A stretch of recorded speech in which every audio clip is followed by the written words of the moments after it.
नमस्कार, मैं अनिरुद्ध कुमार स्याही ब्लू रविवारीय पुस्तक वार्ता में आप सभी का स्वागत करता हूँ। प्रत्येक रविवार होने वाली इस चर्चा में हम डॉक्टर रमेश पोखरियाल निशंक जी के काव्य संग्रह पर चर्चा कर रहे हैं। आज इस चर्चा में हमारे साथ उस भाग लेने स्थिति में वाले मेहमानों का हम बहुत स्वागत करते हैं इन और आइए लिए कविताओं चलते हैं का आपको चर्चा की पाठ, तरफ। मूल्यांकन और समीक्षा, ये तीनों ही चुनौती भरा है। निशंक जी एक राजनेता के रूप में हैं, ख्यात हैं, लेकिन बहुत कम ही लोग हैं जो साहित्य से इतर हैं। वे ऐसे बहुत कम लोग हैं जो यह जानते हैं कि उनमें एक साहित्यकार की छवि भी बसती है। मुझे भी जब उनके उपन्यास और कहानी संग्रह, साथ ही साथ अभी जो यह कविता संग्रह मुझे पढ़ने को मिला, मैं अचंभित कि एक राजनीतिक छवि का व्यक्ति इतनी सुंदर रचनाएं रच सकता है। निश्चित तौर पर जानना, परखना और भी चुनौतीपूर्ण है। लोग कहेंगे कि आज तो हम आजाद हैं, फिर इन कविताओं का क्या मतलब? इन कविताओं से हमें क्यों रूबरू होना? आज तो हमारा भारत आजाद है, हमारा मुल्क आजाद है, हम पूरी तरह से अपने तिरंगे को फहरा रहे हैं, हमें तो कोई बेरोक टूक नहीं है। फिर हम इन शब्दों को क्यों जाने, इन कविताओं को क्यों जाने? कवि बेहद ही संजीदगी से कहते हैं, हमारा भारत अभी भी कुछ हद तक गुलाम है। कैसे? राष्ट्रवाद, क्षेत्रवाद, भाषावाद, ये ये जो ये जो वाद हैं, ये जो तरह तरह के वाद हैं जिनसे हम आज तक नहीं निकल पा रहे हैं, यह वास्तव में हमारे भीतर की गुलामी है। इन गुलामी से बचने के लिए ही, इन गुलामी की बेड़ियों को तोड़ने के लिए ही कवि लगातार अपनी कविताओं का उद्बोधन कर रहा है। बहुत सुंदर सुंदर कविताएं लगातार। कवि भारत के उज्जवल अतीत से भी प्रार्थना करते हैं कि हमारी जो ये पीढ़ियां हैं, इनमें सद्बुद्धि दीजिए कि आपने किस तरह से अपनी वीरता का परिचय देते हुए हमारे भारत को स्वर्णिम देश बना दिया। एक पंक्ति बरबस हमें यहाँ याद आ रही है। हे संस्कृति के अमर स्रोत, हे अमर हे संस्कृति के अमर स्रोत, हे ज्ञान दीप भास्वर प्रदोत, निर्जीव पड़ी इस संस्कृति के तुम कन कन बीच समाओ, हे आलोक तुम आओ। कभी प्रार्थना कर रहे हैं कि हमारी जो अमृत्य वीर पुत्र हैं, प्रसाद की पंक्ति है, अमृत्य वीर पुत्र हो दृढ़ प्रतिज्ञ सोच लो, प्रशस्त पुण्य पंथ है बढ़े चलो बढ़े चलो। ये पंक्तियां भी हमें अचानक ही बरबसी प्रसाद की याद दिलाती। हम यह नहीं कहते हैं कि दोनों में तुलना किया जा सकता है, लेकिन हाँ, आज यदि इन शब्दों को रचा जा रहा है तो प्रसाद जीवंत लग रहा है। कभी अपने देश के लोगों से आह्वान कर रहे हैं कि अब वक्त है कि हम अपने भीतर की जो स्वार्थ लिप्सा है, हमारे भीतर का जो अहंकार है, उसका दमन किया जाए। और जब तक हम दमन नहीं करते हैं, हम एक अच्छे राष्ट्र की नींव नहीं रख सकते हैं, हम एक अच्छे देश की कामना नहीं कर सकते। यह संयोग है कि हम इस 18वीं कड़ी में जब मातृभूमि के लिए पुस्तक पर बात कर रहे हैं, तो यह महीना अगस्त का है। यह क्रांति का महीना है, यह महीना शांति का भी महीना है, क्योंकि हमें यहीं पर अगस्त क्रांति और स्वतंत्रता का शुभ दिन के रूप में एक शांति मिली थी। कभी लिखते हैं कि स्वार्थ में ऐसे फंसे हम, देश डूबा जा रहा है, ध्येय निष्ठा खो गई, अब द्वंद पल पल छा रहा है, जातियों का विष भयंकर फैलता ही जा रहा है, इसलिए जगद्रोह करने इस जमी पर आ रहा है, किंतु हम इस भूमि पर विद्रोह को पलने न देंगे, आज हमको देश भर से द्रोहियों को छानना है, भारतीयों आज का क्षण क्षण हमें पहचान। यह कवि के भीतर की इच्छा है, एक कामना है, एक सुंदर कामना है। वह ऐसा नहीं कि सिर्फ खुद से कह रहे हैं कि मैं भारतीय हूं, वह 130-35 करोड़ भारतीयों से वो लगातार कह रहे हैं कि भारतीयों, आज का क्षण क्षण हमें पहचानना है। कैसा क्षण? यही जो हम लगातार, हमारे भीतर भी ऐसे कई लोग बैठे हुए हैं जो लगातार विश्वासघात कर रहे हैं, देश के साथ प्रतिघात कर रहे हैं। इनसे बचने की आवश्यकता है। हमारे भीतर जो स्वार्थ पल रहा है कि हमें देश से क्या मतलब, हमें देश ने क्या दिया। कई लोग ऐसे हैं जो यह कहते हैं, अरे छोड़ो इन सब बातों को, हमें राष्ट्रीयता से क्या मतलब, हमें राष्ट्र से क्या मतलब, हमें राष्ट्र कुछ देता नहीं, राष्ट्रीयता कुछ देती नहीं। लेकिन कभी कहते हैं नहीं, वक्त है, आज वक्त का तकाजा है कि इन जो आप अपने ही खुद को पहचानने की क्षमता रख रहे हैं, नहीं, ऐसा नहीं। आप समझिए कि जब तक देश है तभी आप हैं, और जिस दिन हमारी सीमाएं टूट जाएंगी, आप खुद टूट जाएंगे। इसलिए स्वार्थ लिप्सा सबसे बड़ी जो समस्या है, इससे हमें दूर रहने की वकालत कर रहे हैं। कभी कभी कहते हैं यह भारत त्याग की भूमि है, तपस्या की भूमि है, प्रेम भक्ति और अनगिन गाथाओं की भूमि है। तो क्यों नहीं हम ऐसे देश को अपनी कुर्बानी दें, अपना बलिदान समर्पित करें, तन भी समर्पित करें, मन भी समर्पित करें। कभी की जो वाणी है वहां तो यह चीज है कि हमारा जो जीवन का क्षण क्षण है, हमारा जो व्यक्तित्व का कण कण है, वह हम पूरी तरह से इस देश पर न्योछावर करें। ये न्योछावर कैसे हो सकता है?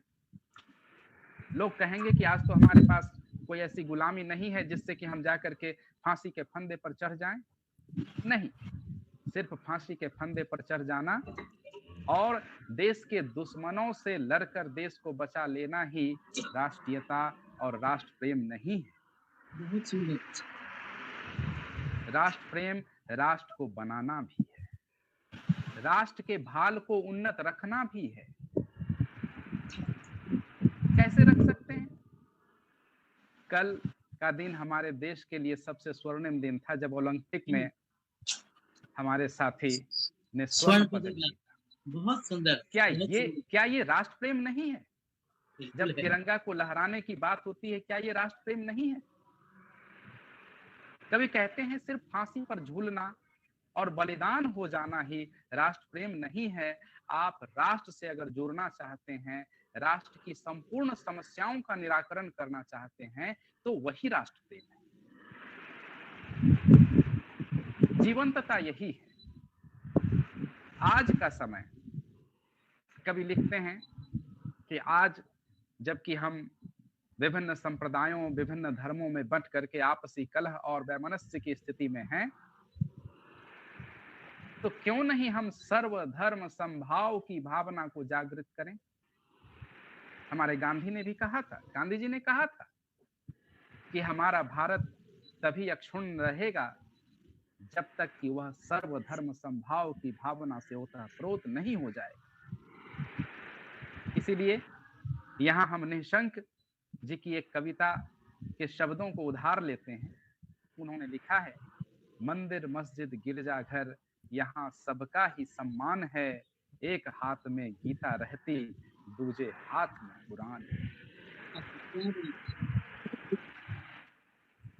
इन पंक्तियों में जो दर्शन है, मैं अलीगढ़ विश्वविद्यालय से जुड़ा हुआ हूं, वहां से हमारी पीएचडी हुई है, तो मैं जानता हूं कि किस तरह से गंगा जमुनी तहजीब हमारे भारतीयता की शान है, हमारे भारतीयता की आत्मा है। बिल्कुल, कैसे कवि लिख रहे हैं कि हमारे भारत में गीता और कुरान दोनों हाथों में, एक हाथ में अगर गीता है तो दूसरे हाथ में कुरान है। ये क्या है? यद्यपि ये दोनों किताबें या दोनों ग्रंथ धार्मिक ग्रंथ हैं, लेकिन इन ग्रंथों के बहाने कवि ने भारत की उस स्थिति को दिखाया है जहां पर सभी को समान दृष्टि से देखा जाता है। इसका मतलब है कि कभी हमारे संविधान में विश्वास रखता है, जहां पर कहा गया है कि हमारे बीच किसी भी तरह का भेदभाव नहीं है, हमारे लिए कोई धर्म, कोई मजहब नहीं। कभी एक कविता है, अगर देश को हमसे मिल कुछ न पाया तो बेकार है फिर ये जीवन हमारा। लेकिन इन पंक्तियों की अगर वस्तु स्थिति को समझें तो कवि ने बहुत ही मारक पंक्तियां लिखी हैं कि अगर देश को हमसे मिल कुछ न पाया तो बेकार है फिर ये जीवन हमारा। इसका मतलब है कि हमें देश को कुछ देना है। हमने पहले भी कहा कि हमें कैसे देना है, किस रूप में देना है, यह हम खुद तय करें। आप अगर हम साहित्यकार हैं तो हम साहित्यिक अभिरुचि को जागृत करें। अगर निशंक जी अगर अपनी रचनाओं को समर्पित कर रहे हैं तो यह भी एक देश सेवा है। प्रसाद जी ने कहा, जयशंकर प्रसाद ने लिखा है कि मैं असी जीवी नहीं, मैं मसी जीवी। मतलब मैं तलवार तो भांज नहीं सकता, मैं तो तलवार नहीं चला सकता, तो मैं अपनी तलवार अपनी कलम को बना रहा हूं, अपनी तलवार अपने कलम को बना रहा हूं। मतलब मैं इन कलम से ही, इन लेखनी के सहारे ही अपने आप को या अपने देश की जनता को जगा रहा हूं। तो यहां भी देश प्रेम है, यहां भी राष्ट्र प्रेम है। कोई राष्ट्र अपने कवियों से, अपने समाज के व्यक्तियों से आनंदित होता है निश्चित तौर पर। एक कविता है जहां उन्होंने अपने दुश्मनों और गद्दारों से लगातार लोहा लेने को प्रेरित करते हैं। कवि कहते हैं, कातिलों की गोलियों में जान कितनी देखना है, कातिलों की गोलियों में जान कितनी देखना है, दुश्मनों को मूल से उखाड़ हमें फेंकना है। इसका मतलब है हमारी सरकार ने राफेल ला दिया, हमारे पड़ोसियों को आग लग गई है कि इनके पास कैसे है। मतलब साफ है कि हम झुकने वाले नहीं हैं। अगर आप हमसे रार ठानेंगे तो हम रार करने को भी तैयार बैठे हैं। वैसे हम तो प्रेम के पुजारी हैं। हमारी भारतीयता की पहचान ही प्रेम की पूजा है। हम संबंधों को तब तक नहीं बिगाड़ते जब तक संबंध खुद टूटने को विवश नहीं हो जाता है। हमारे जितने भी आचरण हैं, हमारी जो परंपरा है, यह हमें देता है, क्या देता है कि हम पहले प्रेम की पूजा करें। लेकिन कवि की इन पंक्तियों में प्रेम की पूजा है, लेकिन दूसरे अर्थों में, कि जब प्रेम से बात नहीं बने तो कातिलों की गोलियों का जवाब भी देना है। बहुत सुंदर। कभी ललकारते हैं, लगातार ललकार रहे हैं, देश हमारा है विपदा में, साथी तुम उठ जाओ। ये साथी उठ जाना क्या है? जब आप छायावाद की कविताओं को पढ़ेंगे या स्वाधीनता के समय लिखी गई जितनी कविताएं हैं, जहां पर कि जागरण गीत एक पूरी श्रृंखला है। प्रसाद अलग लिखते हैं, बालकृष्ण शर्मा नवीन अलग लिख रहे हैं, दिनकर जी अलग लिख रहे हैं। तो क्यों नहीं हम आज इन कविताओं को जागरण गीत के संदर्भ में प्रस्तुत करें कि देश हमारा है विपदा में, साथी तुम उठ जाओ। ये उठना क्या है जो हम लगातार अपने भीतर सोए हुए हैं, जहां हमें देश को लेकर के कोई चेतना नहीं है। इन कविताओं में पूरी तरह से राष्ट्रीय चेतना है। जब हमें चेतना ही नहीं है, जब हमें ये पता ही नहीं है कि राष्ट्र क्या है, राष्ट्रीयता क्या है, उस स्थिति में इन पंक्तियों को गढ़ना, इन पंक्तियों से संदेश संदर्भित करना निशंक जी की सबसे बड़ी उपलब्धि है। जितेश, समापन की तरफ आ जाइए। जी जी, बिल्कुल बिल्कुल सर।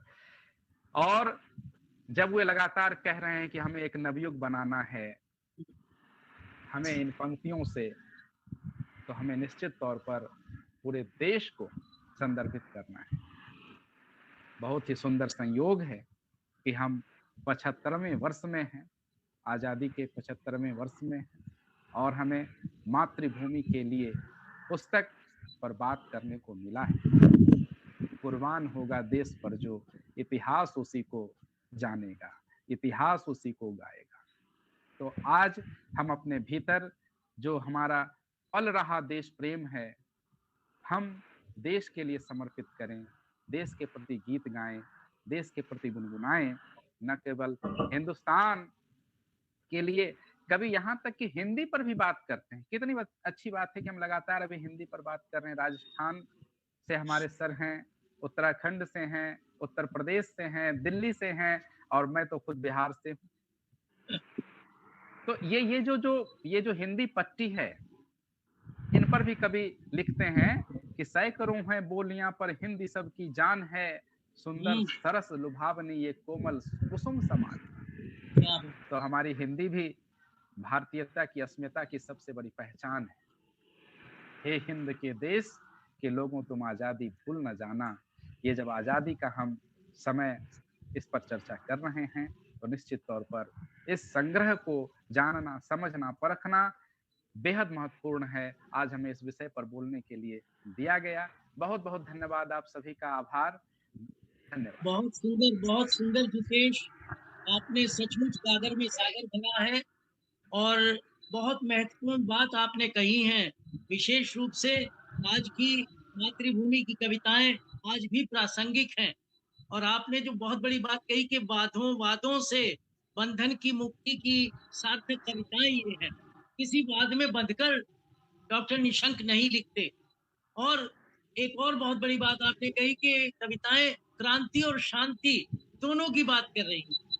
और मैं आपको दूसरे अपने वक्ता को निमंत्रित करने से पहले उनकी एक कविता है जिसमें उनका एक तरह से आप उद्घोष मान सकते हैं इसको, निशंक का, किस जाति का, किस पंथ का मैं नहीं ये जानता हूँ, किस जाति का, किस पंथ का मैं नहीं ये जानता हूँ, राष्ट्र का हूँ, राष्ट्र मेरा, बस यही मैं मानता हूँ, बस यही मैं मानता हूँ। आपने जितेश सचमुच आज बहुत बहुत बहुत बढ़िया बोला है।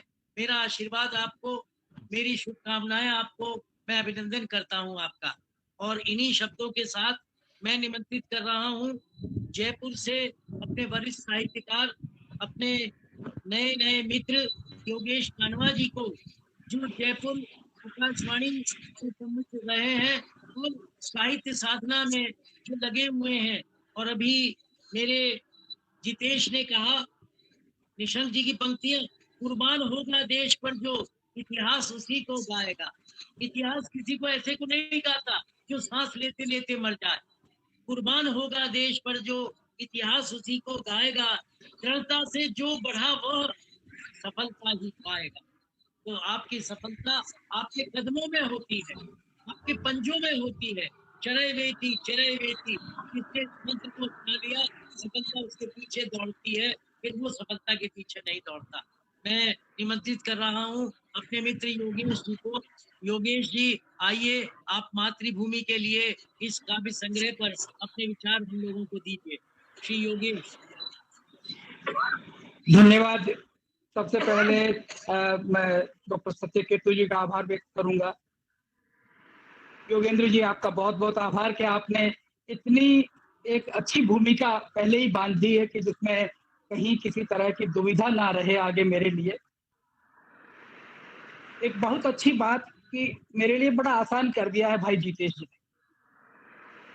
एक जो बहुत विस्तृत समीक्षा इन्होंने की है, तो मेरा काम लगभग आधा तो इन्होंने पूरा कर दिया है, इसलिए मैं इनको बधाई देता हूँ इतने अच्छे इस समीक्षा के लिए। और वाकई इन्होंने जो समीक्षा की है, जिस तरह से इन्होंने पूरी तरह से एक-एक कविता को पढ़ करके और उस बात को, उस संवेदना को कहीं न कहीं छूने का प्रयास किया है, जिस संवेदना के साथ निशंक जी ने इनको लिखा है। तो ये एक वाकई जीतेश जी के लिए हम बधाई ज्ञापित करेंगे कि बहुत अच्छी बात उन्होंने कही।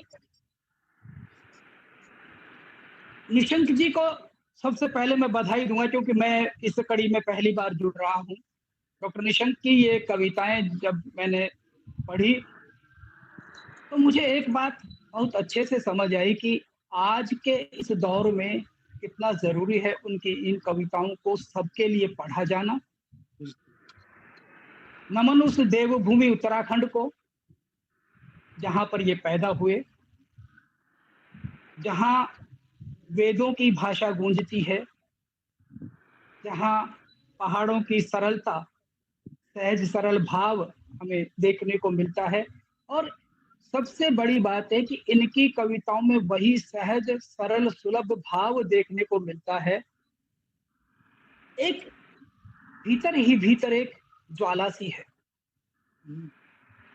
और वो ज्वाला है, और ज्वाला भी कुछ ऐसी है कि तन में कहीं ना कहीं हिम नद लिए हैं और सीने में अगन लिए हैं।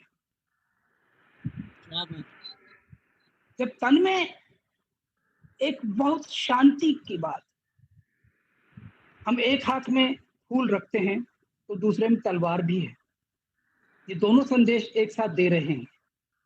लेकिन जो सबसे बड़ी बात मुझे समझ आई है, और डॉक्टर निशंक की इन कविताओं को पढ़ने के बाद में लगता है, और जिसका जिक्र जीतेश जी ने भी किया है, 1947 में हमारा देश आजाद हो गया। ये आजादी केवल राजनैतिक आजादी थी, लेकिन उस राजनैतिक आजादी के इतर मानसिक गुलामी, जातिगत संकीर्णताओं की गुलामी, भेदभाव की गुलामी, भाषागत संकीर्णताओं की गुलामी, और इसी तरह की अनेक जो विषमताएं हैं हमारी सोच में जो रची बसी हैं, उन सब बातों की आजादी कब होगी, और वो तब होगी जब डॉक्टर निशंक जैसी कविताएं समाज के सामने आए। जागरण काल की का जिक्र भाई जीतेश जी ने किया है, तो इसको मैं कहूंगा ये पुनर्जागरण है, क्योंकि जागरण काल उस वक्त के सोए हुए जनमानस को जगाने का था, लेकिन केवल राजनीतिक आजादी के लिए। मानसिक आजादी और समग्र आजादी तो अभी बाकी है, और समग्र आजादी को हासिल करने के लिए इन कविताओं का पढ़ा जाना, इन कविताओं का विस्तार से मूल्यांकन किया जाना, अवलोकन किया जाना बेहद आवश्यक है। क्योंकि एक जगह जब जातिगत संकीर्णताओं की बात आती है, तो वहीं सबको साथ लेकर चलने वाली बात भी आती है। आज हमारे देश में अलगाव की बात आती है। हमारा पूर्वोत्तर का कुछ हिस्सा, कश्मीर का हिस्सा आतंक से ग्रस्त है, तो वहीं पर कहीं नक्सलवाद की बात होती है। ऐसी बातों में सबको साथ लेकर चलने की जो भावना है, सबको साथ लेकर चलने का जो विचार है, वो डॉक्टर निशंक व्यक्त करते हैं। दुर्गम और भीषण सारी चट्टाने पार कर, उसको भी तू साथ लिए जा जो बैठा है हार कर। एक संबल देती कविता, बहुत सुंदर। उस थके हारे व्यक्ति को संबल देती हुई, एक ऐसा आग्रह करती हुई कविता जिसमें केवल यही भाव नहीं है कि मैं हूं, मैं से हटकर इन्होंने हमको आजमाने का प्रयास किया है। और जब हम मैं को छोड़कर हम में आ जाते हैं, मैं और वो छोड़कर केवल हम बन जाते हैं, तो वहां संपूर्ण विकास की बात संभव है। और वो सपना देख रहे हैं डॉक्टर निशंक, मेरी राय में। राष्ट्र उन्नति की बात ये करते हैं क्योंकि कर्मस्थली इनकी राजनीति की धरा है, और राजनीतिक धरातल पर जब व्यक्ति जाता है तो वहां निश्चित रूप से उसके सामने बहुत सारी अलग तरह की चुनौतियां होती हैं। और एक जब साहित्यकार राजनेता बनता है तो उसके सामने निश्चित रूप से और ज्यादा चुनौतियां होती हैं, जहां तक मैं समझता हूँ। क्योंकि एक तरफ कवि मन होता है, साहित्य का मन होता है, और दूसरी तरफ राजनीतिक प्रपंचनाएं होती हैं और कुछ वंचनाएं होती हैं। तो ऐसे में उसके सामने एक दो रास्ते नजर आते हैं, मैं अपने मन की सुनूं या जहां मेरा बिल्कुल जन की सुनूं। तो ये एक ऐसी स्थिति हो जाती है राजनेता के लिए। लेकिन इन कविताओं को पढ़ने के बाद में मैं निश्चित तौर पे एक बात कह सकता हूं कि डॉक्टर निशंक ने अपने मन की सुनी है और जन की सुनी है, उस लिहाज से कि जहां गरीबी है, अक्षमताएं हैं, असमर्थताएं हैं या लोगों में भेदभाव है, उसको मिटाने का आह्वान करते हुए जन की भी सुनी है, लेकिन मन सर्वोपरि रखा है। क्योंकि एक जगह लिखते हैं, विस्मृत अतीत की ज्योति अमर, शत आलोकित इतिहासों पर कुछ किरण नई बरसाओ, ऋषि वेद गान तुम गाओ।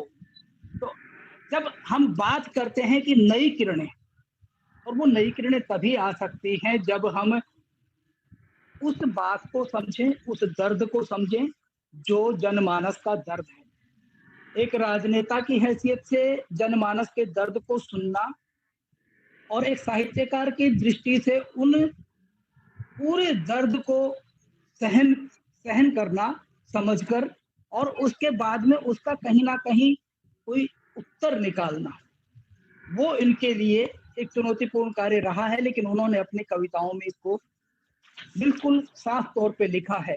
राष्ट्रीय एकता की बात जब करते हैं कि मोती के दाने बिखरे पड़े हैं, दबाने को दुश्मन तत्पर खड़े हैं, नहीं मान होता अलग दाने का, अनुभवी करता बिखर जाने का, सदा जो रहे सामूहिकता से हटके, बिखराव के वे अंधेरे में भटके, बिखरे थे जो अब वे बिखरे पड़े, दबने को दुश्मन तत्पर खड़े।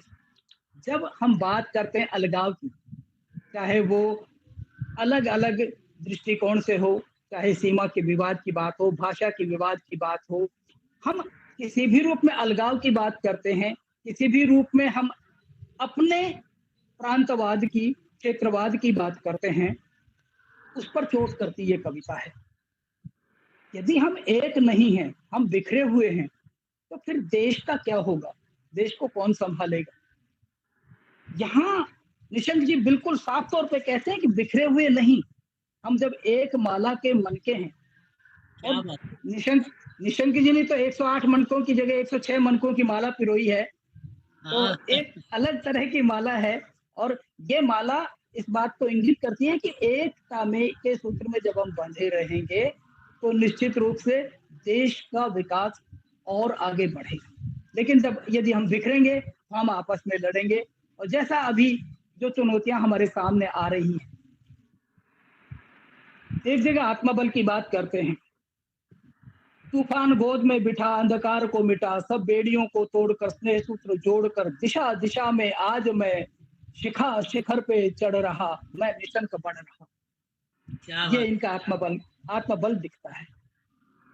और यही आत्मबल जो चाहिए एक राजनेता में, क्योंकि राजनेता बाद में बने हैं, पहले साहित्यकार हैं, और साहित्यकार का जो मर्म स्पर्शी हृदय होता है वो आह्वान कर रहा है कि मैं आगे बढ़ रहा हूं, तुम भी बढ़ो, तुम भी मेरे साथ आओ, कदम से कदम मिलाओ। ऐसा निशंक जी का मानना है और ऐसा ही उन्होंने आह्वान किया है। एक बात और योगेंद्र जी, कि अब तक हम पढ़ते आए हैं और बचपन से हम सुनते आए हैं कि भारत माता है, और ये माता जो है हमारे सबकी जननी से बड़ी है। पहली बार मैंने निशंक जी की कविताओं में देखा कि राष्ट्र हमारा देव है।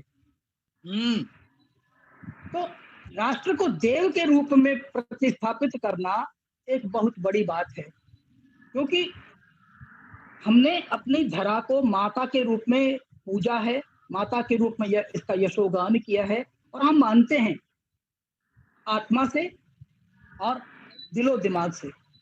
लेकिन क्या इस राष्ट्र को, जिसकी माता भारत माता है, उस राष्ट्र को एक सूत्र में हम देव के रूप में मान सकते हैं? और जब देव के रूप में हम इसको प्रतिस्थापित करते हैं तो निश्चित रूप से एक बात होती है कि फिर हम किस तरह से अलग अलग टुकड़ों की बात करेंगे। यहाँ राष्ट्रीय एकता का ये बहुत बड़ा, मैं तो कहूंगा कि राष्ट्र सूत्र है, राष्ट्र के अलग तरह का एक गान है। यही राष्ट्र है देव सभी का, यही पूज्य है हम सबका, प्राण भरा है ज्ञान दिया है, सुप्त हुआ था जब जन कब से, और अतुल शक्तिधारी पुरु है यह, इसका कण कण चंदन है, करे करे अर्चन वंदन इसका, पल पल हर मानव मन है, नित्य करें पूजन अर्चन सब कर्तव्य यही हर जन का, यही राष्ट्र है देव सभी का, यही पूज्य है हम सबका। तो ये हमारा देव सबका जो हमारे लिए पूजनीय जिस बात को हम मान रहे हैं, वो वाकई हमें इस देश को एक राष्ट्र देव के रूप में कहीं ना कहीं आगे लेके चलना चाहिए। क्योंकि हम जब देवताओं की पूजा अर्चना की बात करते हैं, जब हम देवभूमि की बात करते हैं, तो यकीनन इस बात में हमें मान लेना चाहिए कि देवभूमि का पुरुष देव राष्ट्र को देव ही मानेगा, और उसको राष्ट्र को हमें भी देव मानना चाहिए, स्वीकार करना चाहिए। क्योंकि जब हम इसे स्वीकार करेंगे तो निश्चित रूप से हमारा राष्ट्र आगे बढ़ेगा। निशंक जी की कविताएं बहुत कुछ आगे कहती हैं। योगेश जी समापन पे आ जाइए।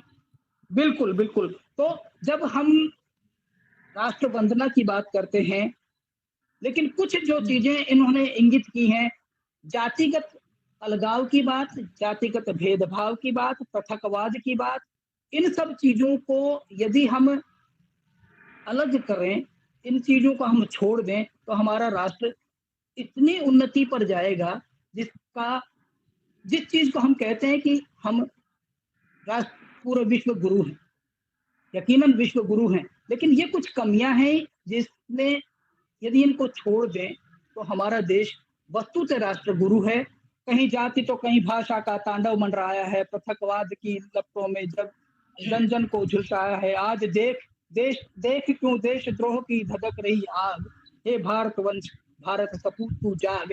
ये जन जागरण की चेतना जगाने वाली बात निशंक जी करते हैं, और मैं इनको साधुवाद देता हूं कि इन्होंने बड़ी शिद्दत के साथ में बहुत अच्छे से राष्ट्र चेतना, जन चेतना, सामाजिक चेतना का कार्य अपनी कविताओं के माध्यम से किया है।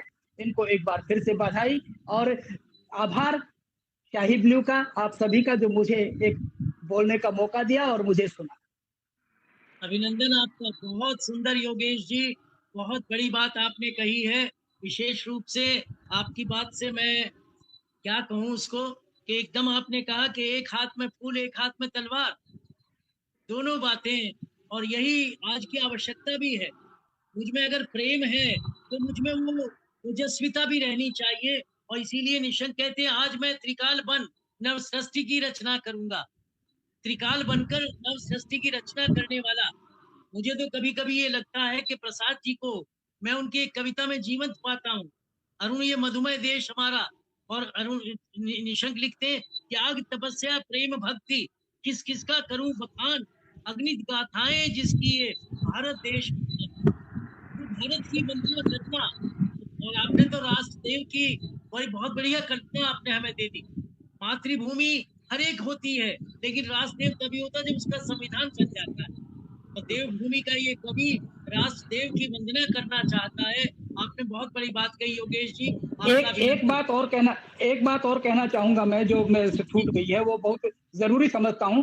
क्योंकि अभी तक हमारे देश में ये रहा है कि चाहे हम परंपराओं की बात करते हैं, मुंशी प्रेमचंद की बात करते हैं, चाहे हम प्रसाद जी की बात कर रहे हैं, तो ये परंपराओं की बात करते हैं कि किस धारा के, किस परंपरा के लेखक हैं। मैं ये कहूंगा कि निशंक जी अपनी परंपरा के हैं और आगे चल के बिल्कुल, निशंक बहुत बड़ी परंपरा बात भी है, बनी। बहुत बड़ी बात है, बहुत बड़ी बात है। और अब मैं निमंत्रित करूंगा अपने परम मित्र, बहुत विद्वान साथी जो आज की अध्यक्षता कर रहे हैं, प्रोफेसर सत्यकेतु जी सांस्कृत को। आए सत्यकेतु जी, बहुत दिनों के बाद आपसे मिल रहा हूँ, मेरठ के बाद आपके दर्शन करके कृतार्थ हुआ हूँ। प्रोफेसर सत्यकेतु जी। सर प्रणाम। सबसे पहले अपने अग्रज योगेंद्र जी को उनका सानिध्य प्राप्त करना ही मेरे लिए बड़ी खुशी की बात होती है, और उनका स्नेह और प्रेम इस तरह से न्यौछावर होता है कि शायद उसमें कुछ, मुझे लगता है कि कुछ मेरे लिए कुछ अतिशयोक्ति भी हो जाती है। तो है, हम लोग आज माननीय निशंक जी की कविताओं पे, उनके रचना संसार पर बातचीत करने के लिए यहाँ हुए हैं। और उससे पहले जिन दो वक्ताओं ने, जितेश जी ने और योगेश कंद जी ने, जितेश जी के साथ तो मेरा पुराना संबंध रहा है, कई बार हम लोग मंच पे रहे भी हैं, और चूंकि हंसराज कॉलेज में से ये जुड़े हुए भी हैं, तो वहाँ से मैं बराबर जाता रहता हूँ, बातचीत होती रहती है।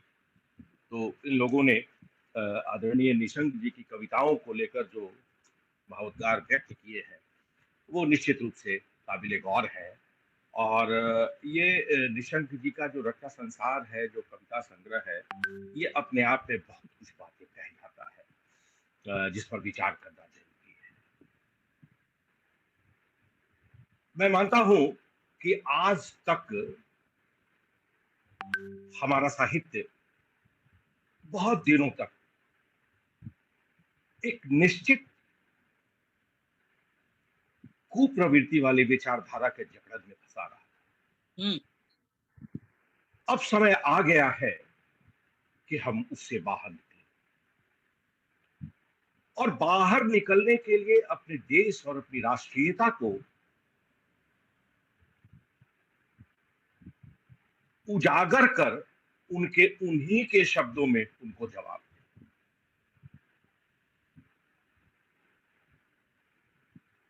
राम की शक्ति पूजा में जिस तरह से राम की आराधना करते हुए, राम के संघर्ष को दिखाते हुए,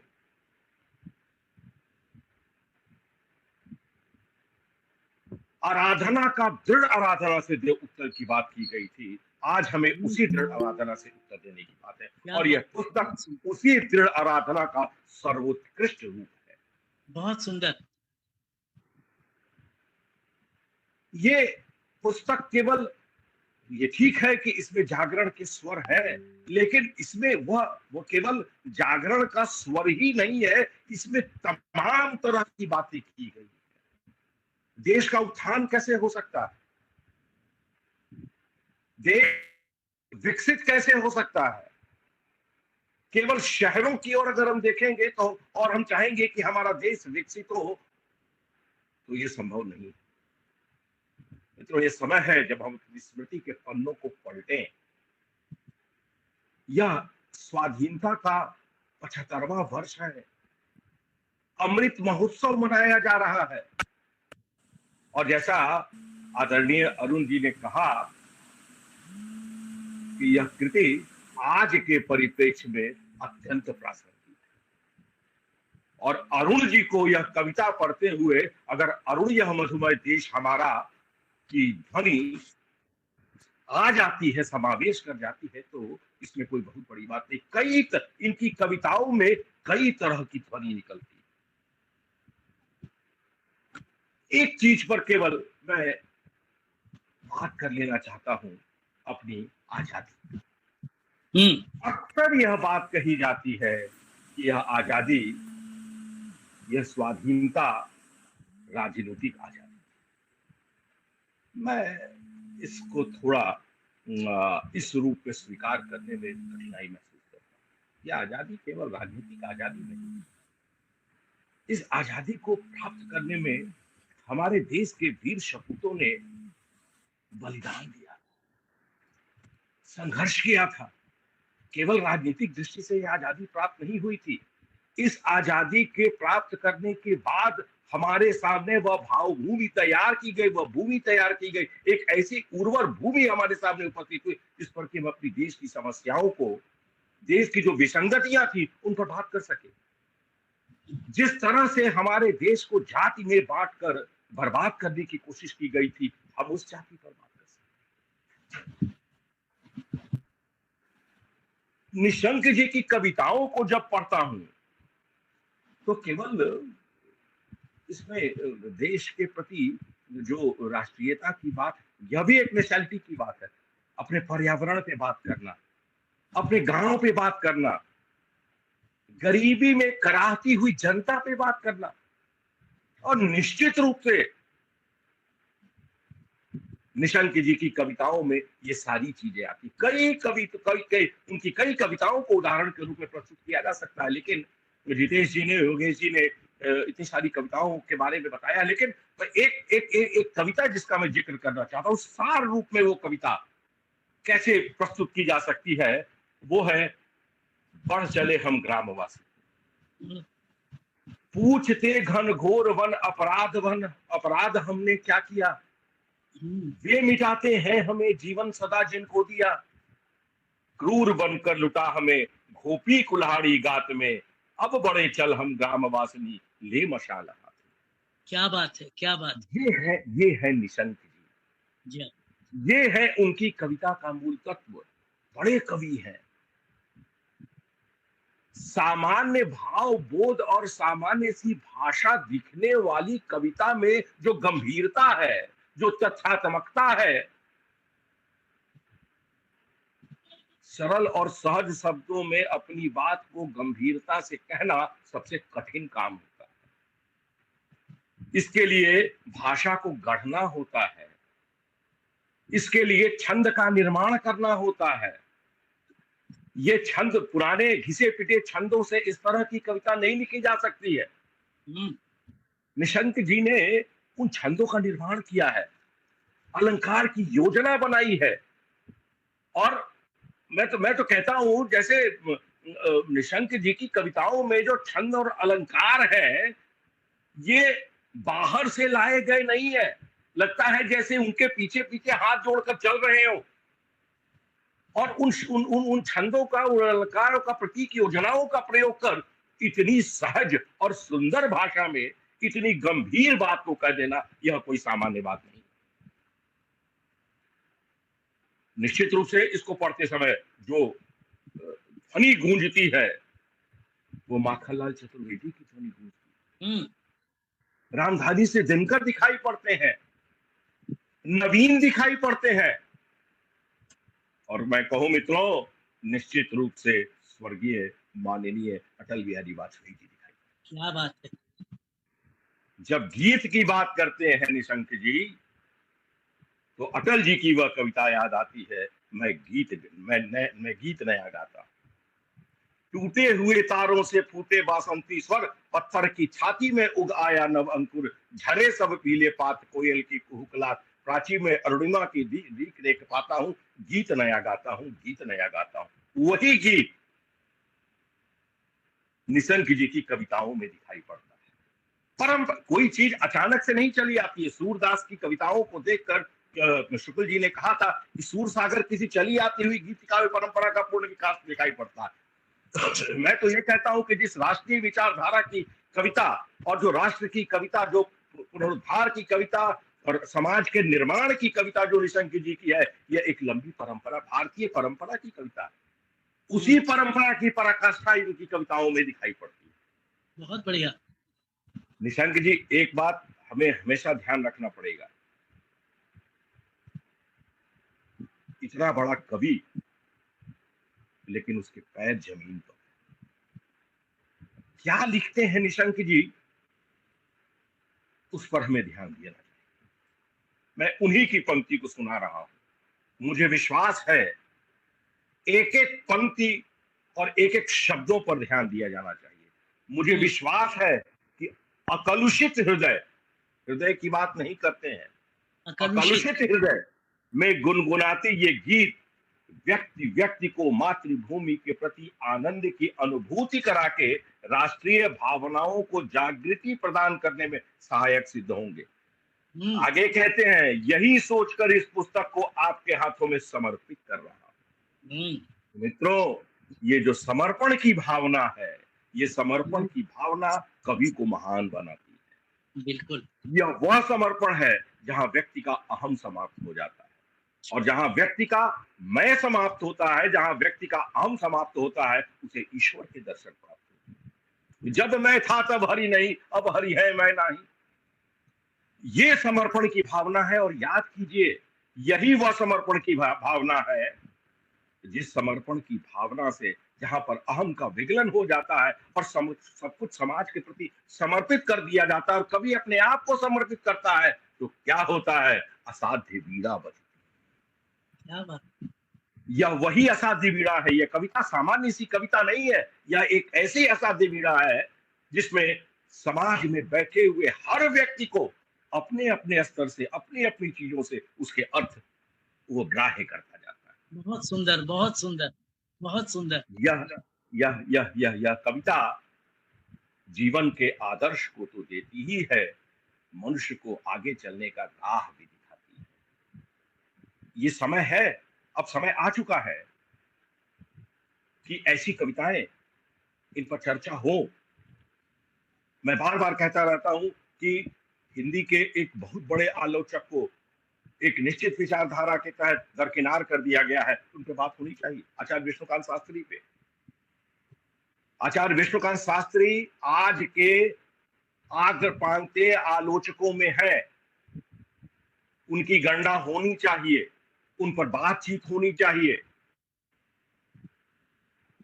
मैं उनकी आत्मा को प्रणाम करते हुए यह बात कह रहा हूं कि उन पर निश्चित रूप से बातचीत होनी चाहिए। उसी तरह से निशंक जी की कविताओं को लेकर, उनकी राष्ट्रीय विचारधारा को लेकर, समाज के प्रति उनके समर्पण को लेकर एक नई नई नई भावभूमि पर वो कविता होनी चाहिए कि यह कविता जीवन में जो अंधकार है उस अंधकार को दूर करती है, एक ज्योति पुंज का निर्माण करती है। इस कविता में जो गलत है उसके प्रति नो कहने का सामर्थ्य है। यह अपने नो कहने के सामर्थ्य को पैदा करती है कविता, और तब कुछ अपनी बात को कहने की कोशिश करती है। जाति पाति को हटा, भेदभाव को बिटा, हृदय हृदय के तल पहुंच विजय के गीत गा रहा, मैं निशंक बढ़ रहा। ये कविता का भाव ये है, चरे बेटी तुम्हार डांट नहीं सुन रहे तो एकला चलो, एकला चलो, एकला चलो। निशंक जी बढ़ रहे हैं, अकेले बढ़ रहे हैं, लेकिन मैं उनको आश्वस्त करना चाहता हूं कि उनके पीछे एक बहुत बड़ी सेना है। उनके पीछे एक बड़ा पाठक है जो उनकी कविताओं को पढ़ता है, उनकी कविताओं को मथता है, उनकी कविताओं से सीखता है, और इन कविताओं के माध्यम से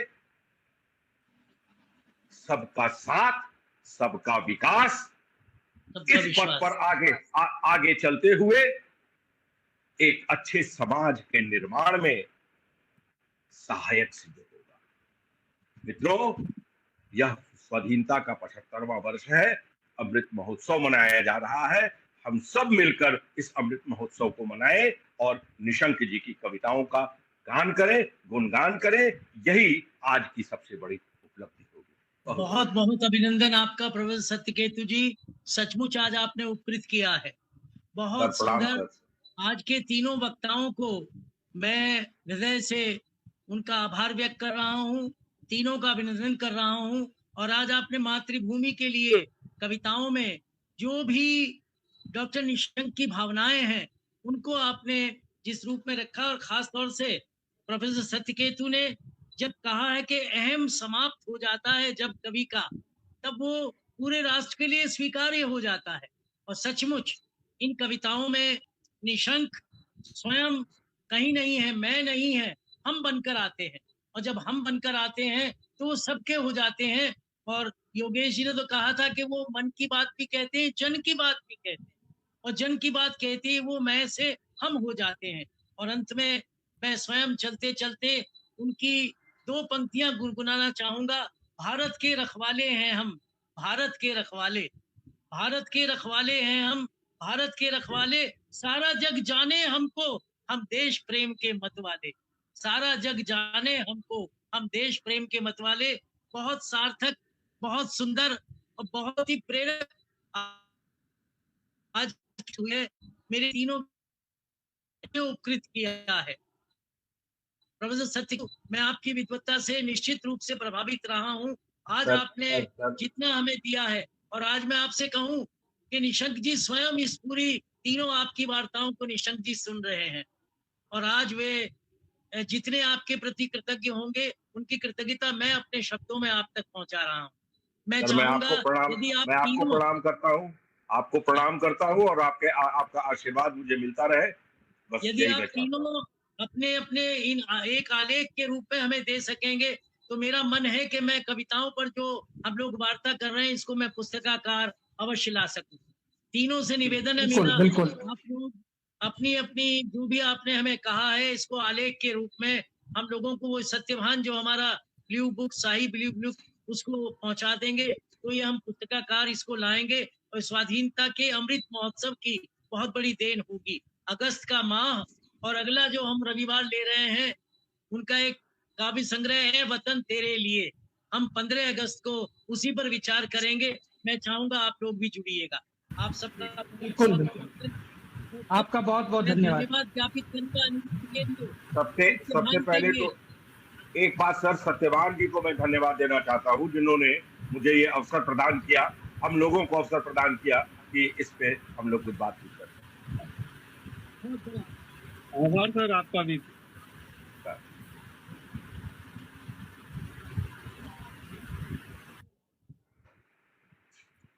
गुरुजी नेटवर्क की गड़बड़ है, आप ही धन्यवाद ज्ञापित कर दीजिए। बहुत बढ़िया, कर चुका हूं मैं, अनिरुद्ध जी का नेट गड़बड़ कर रहा है।